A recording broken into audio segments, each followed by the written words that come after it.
versus faith. Where's that in the Bible? 1 Peter 1:7. 1 Peter 1:7. I just want to encourage you in some areas. 1 Peter 1:7. That the trial of your faith, pause.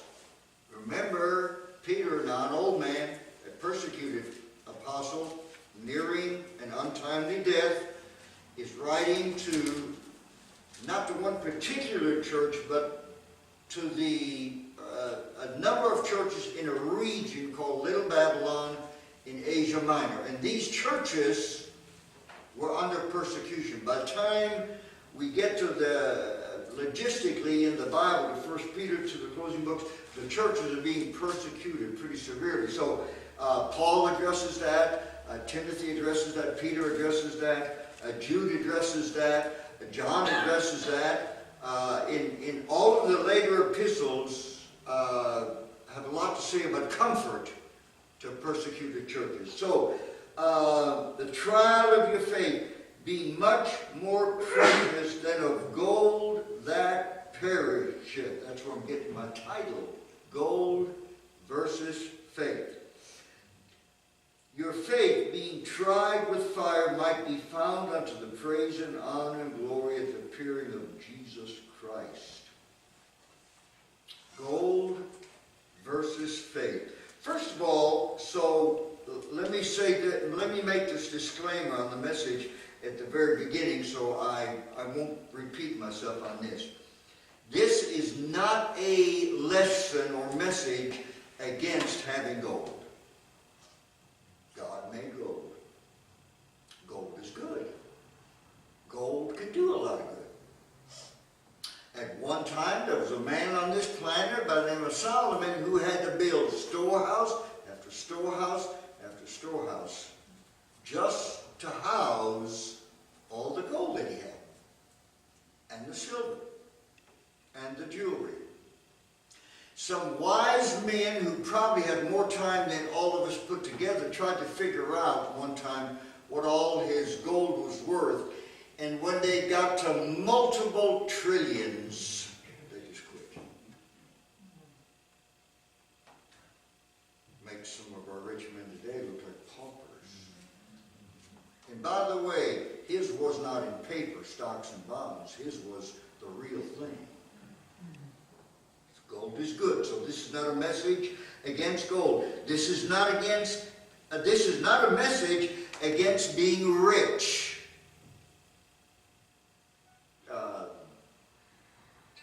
There were some very good, godly, rich men in the Bible. Abraham, Lot. The people in the Jerusalem church who sold their possessions, houses, whatever they had, to help feed the poor. So it's not a message against being rich. It's not a message against living good. There's nothing in the Bible about deliberately living the life of a hermit or living on a mountain, just owning one robe and eating grass and drinking water. They're like, like some monks do. The Buddhist monks. They take a vow of poverty. That's not in the Bible. You are at the age in your life where you've worked all your life. You've been frugal and you've put away, and now you can live comfortable. Live comfortable. This is not a message against gold or riches or living good.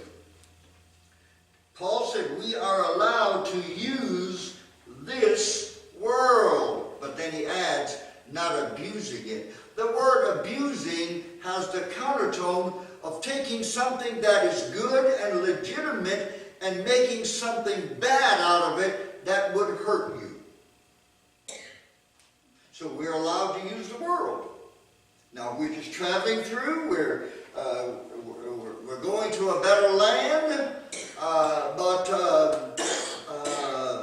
If you can afford a new car, that's okay. You don't don't have to drive a 40-year-old, whatever it is. If you can afford a nicer house, fine. You don't have to live in the house that you're in if you do better.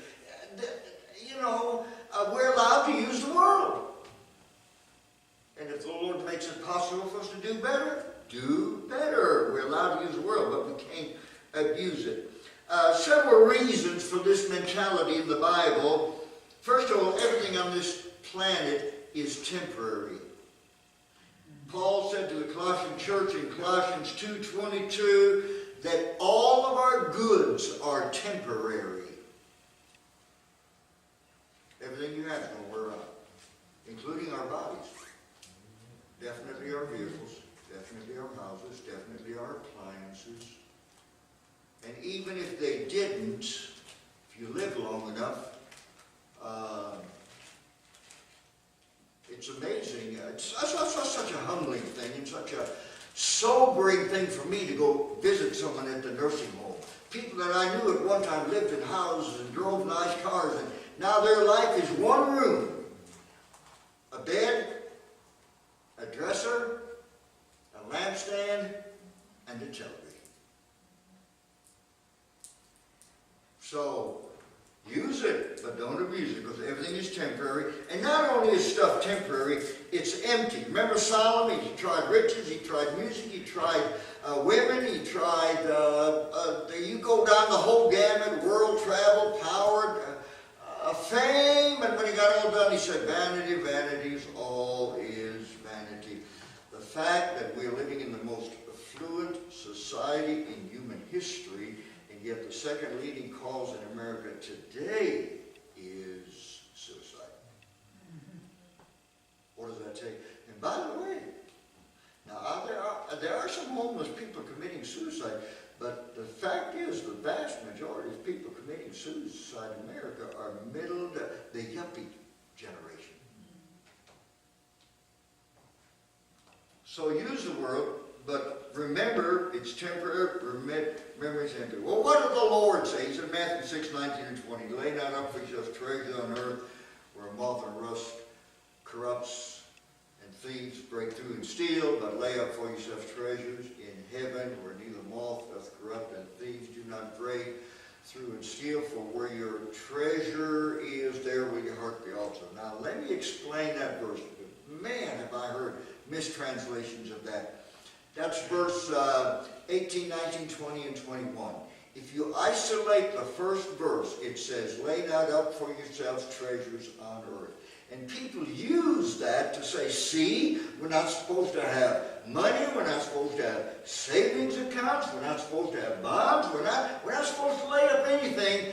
If you isolate that verse out of what Jesus said, that's what you can make out of it.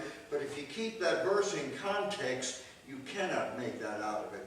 If you keep that verse in context, Jesus is, let me put it in modern language. What Jesus is saying be careful about laying up stuff on this earth because our hearts are very deceitful. And if we're not really careful, we'll set our hearts on them, and then it becomes a problem. That's really, when you keep that verse within the 4 verses there, that's what it says. By the way, it's also very interesting, and this is a corny joke. The people who preach that, who also are saying, give your money to me. Suspect there might be a little ulterior motive there, amen? What did Paul say? First of all, Paul said in 1 Timothy 6, I want to turn to it, because there's a couple of verses I want to read here. 1 Timothy chapter 6, first of all, he said, I get to the right chapter, here we go. Verse 6, godliness with contentment is great gain. And what he means there is, your stuff will not lead to godliness, and your stuff will not lead to contentment unless you're a real good Christian. For we brought nothing into this world, and it's certain we can carry nothing out. It's a reminder to be temperate. In no way says you can't do nice stuff, but it says be temperate about it. And then having food and raiment let us therewith be content. You do understand, folks, that in 90% of the world, food, some basic clothing, and a humble place to live is all that most people, 90% of the world, will ever have. We do better because we, by God's blessing and God's design, live in a world at a time, in a society, in a country where if we apply ourselves and work hard, we can do better.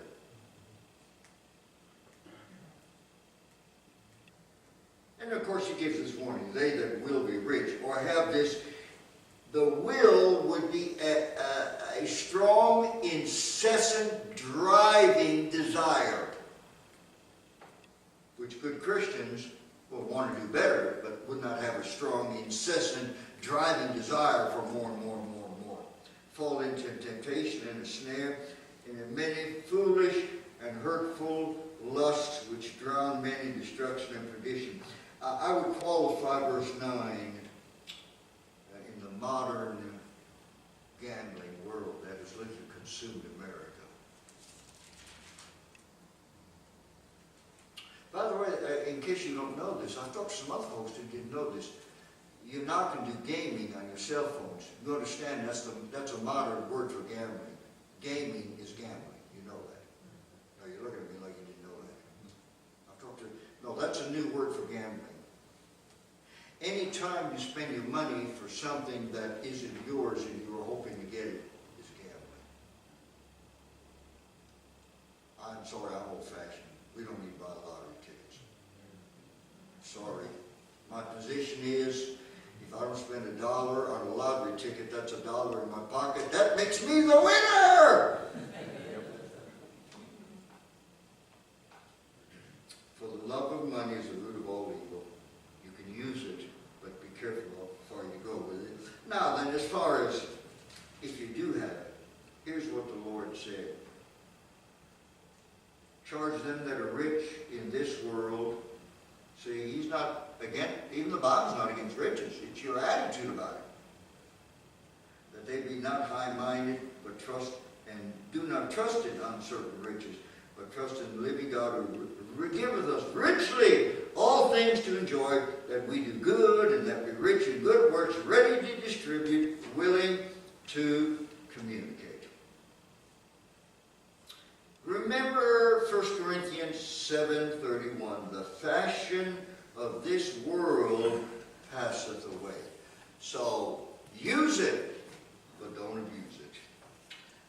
There is a warning that probably all of us in this materialistic society need to remember. Paul said in Colossians 3:5, covetousness is idolatry. You have to be real careful that stuff in this plenty society of ours doesn't so fill your heart till it consumes you.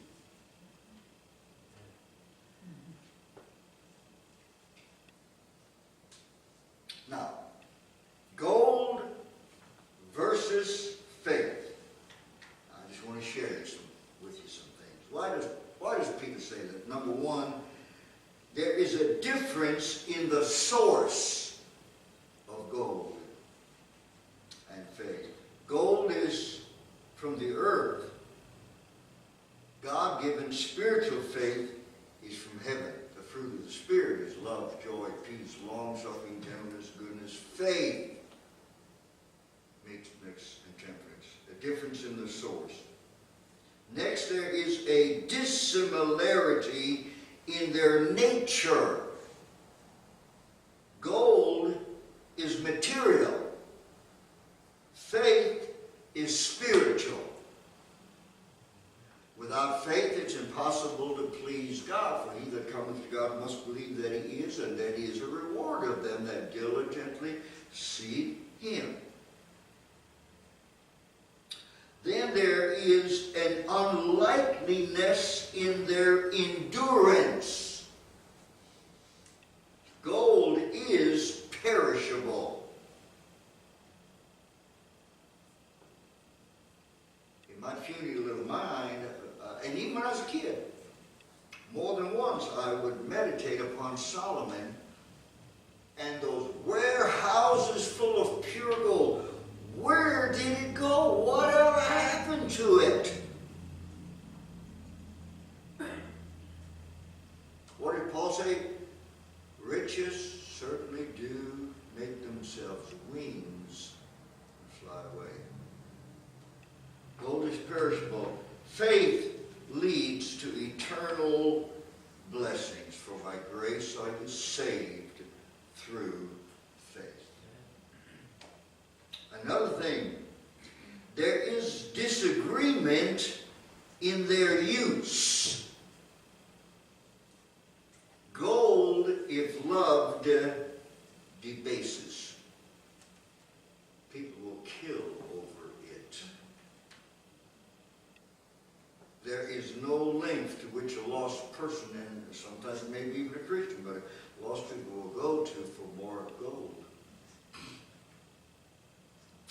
And yet, faith, while we love it, while we have it, will increase our love for the Lord and for each other. Gold can make someone worse. Faith always makes people better.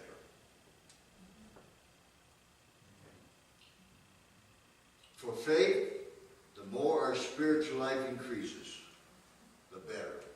Not the worse, but grow in grace and the knowledge of our Lord Jesus Christ. Now here's another thing.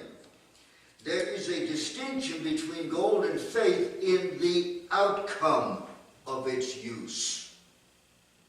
Gold is enslaving. Faith is liberating. There is a wonderful story that I studied this week to illustrate this particular point. And the more I studied it, the more I realized I had just dug into a gold mine of truth for the modern age. The prophet Elisha had a personal servant whose name was Gehazi.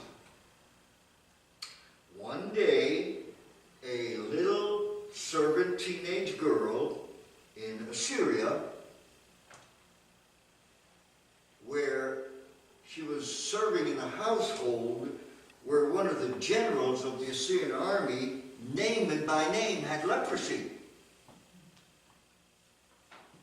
And the little maid spoke up and he said, man, if Naaman was in Israel, we've got a prophet there. He'd heal Naaman of the leprosy. Well, the word got to the king.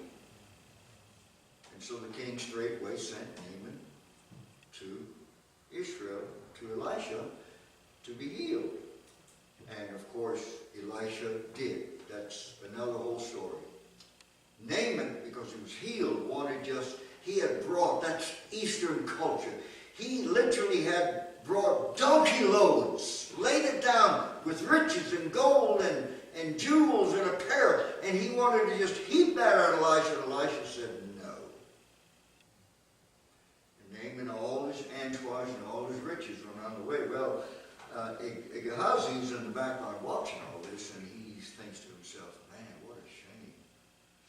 And so, unbeknownst to Elisha, he runs after Naaman and his entourage is going to run after him, and he said, and he lies. He said, Elisha's had some folks come in, and he needs some stuff, and Naaman, totally non-suspecting, gives him gold and silver and some apparel, and of course, Gehazi takes it, goes back home, hides it, and the next day he's standing before Elisha, and Elisha says, where you been, Gehazi? And Gehazi gave a stupid answer like, oh, nowhere. Our kids used to do that, remember? I guess we did when we were kids, didn't we? It really does come around, doesn't it? So anyway, Elisha said, did my heart not go with you when you told him what he had done? And so Elisha said, because you've done this,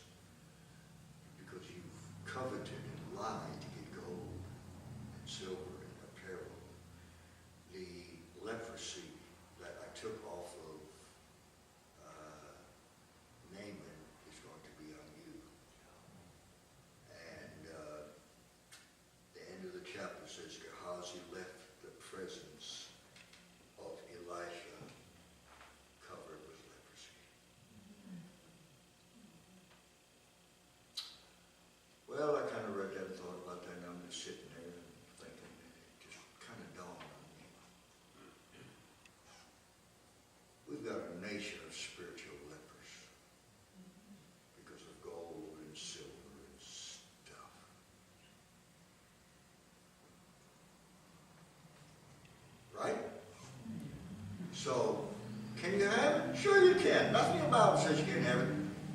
Just don't let it master you, because it's a cruel master. Covetousness is a spiritual cancer.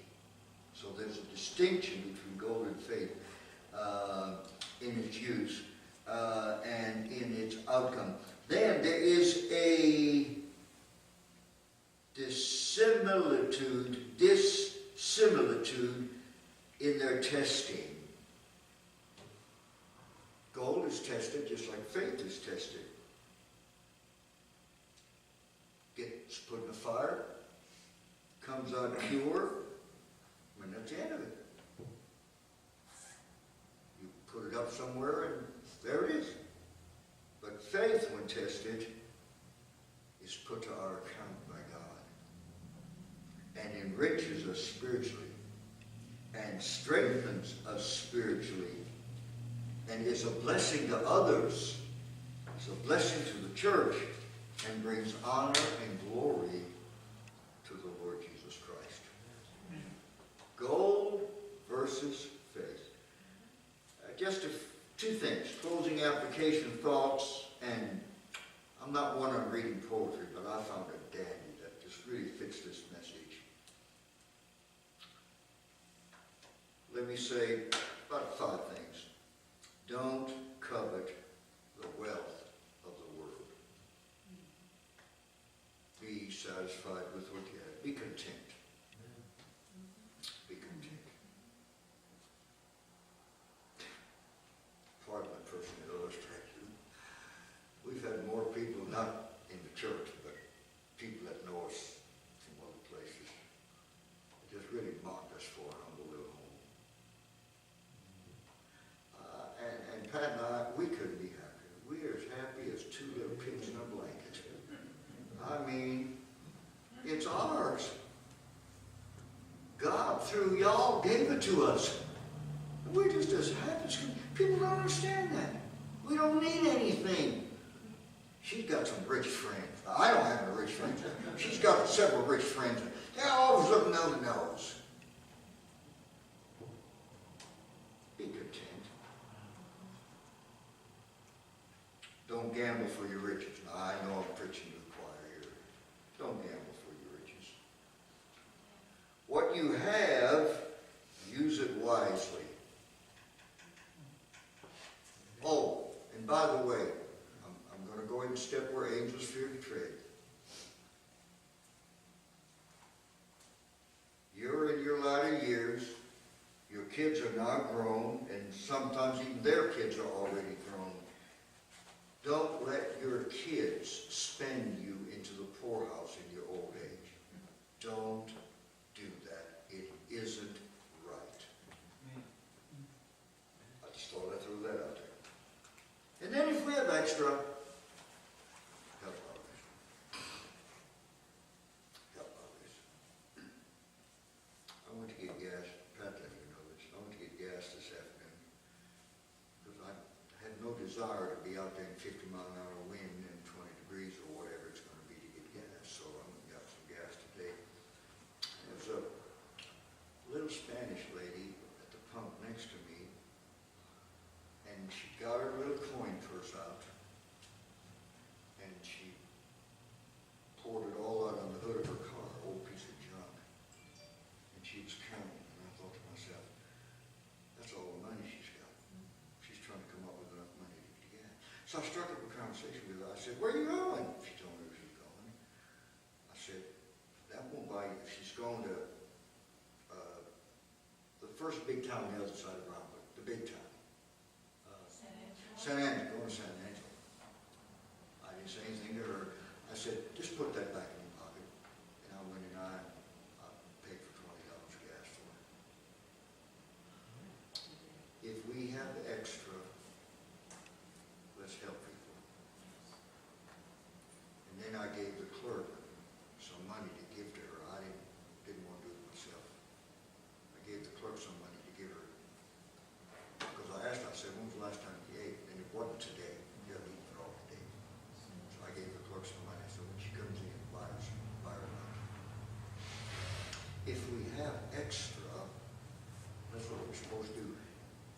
I tell you in the store? Well, first of all, I never carry money. I just don't carry money. I got plastic. I got my bank card. Who needs money? So I never carried money. But because I thought I might need some money cash tomorrow at the hospital, I stopped by the bank and got some cash. And I mean, it was 10 minutes later, the Lord showed me why He touched my heart to get some cash. It wasn't for me. God knew He's going to put somebody on the path. And so, you got a little extra, help others. Thank God for what you have, because you know what? It's all from Him. There was a rich man who fared well in Luke. He had all this world could give him, but when he died, he had nothing for the next. And there was a little Lazarus who had nothing, but he had it all in the next world. Let's keep life balanced. And I know I'm preaching to the choir. Our young generation, we've had 2 or 3 young generations now that have come up. They're being trained in our institutions. Get. It's the reason we don't have young people surrendering to the ministry anymore. It's the reason we don't have young ladies surrendering to be preachers and missionary wives anymore. They're trained in our institution. If you're not accumulating, you're nothing, you're a failure. That's just not true. And that's not speaking against hard work. We've all worked hard, every one of us, and anybody in this room that had worked hard or still is working hard to make a living. But we need to keep it all in balance. So, why does faith have to be tried anyway? Well, let me answer that question with this poem. Is not the way to earthly gain through earthly grief and loss? Rest must be won by toil and pain. The crown repays the cross. As woods, when shaken by the wind, take deeper, firmer root.